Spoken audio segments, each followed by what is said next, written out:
যে জিনিসটা আছে।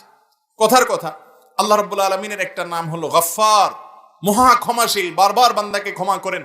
আপনি কোনো পাপ করে ফেলেছেন, আপনি বারবার ইয়া গফফার, ইয়া গফফার, অর্থাৎ হে ক্ষমাশীল বারবার বললেন, আর মনে মনে আল্লাহর কাছে আপনি ক্ষমা চাইলেন। আপনার আল্লাহ তাআলা থেকে ক্ষমা আশা আপনি করতে পারেন, এটা ভালো। এরকম অনেক অর্থ আছে, অনেক অর্থবহ গুণবাচক নাম আল্লাহ তাআলা 99টি আছে, আরো অনেক আছে।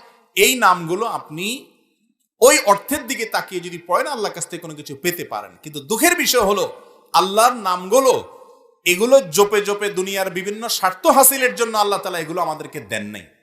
আল্লাহ এগুলো দিয়েছেন যাতে করে আল্লাহর এই গুণবাচক নামের অর্থ জেনে আমরা বিশ্বাস করতে পারি, ঈমান আনতে পারি।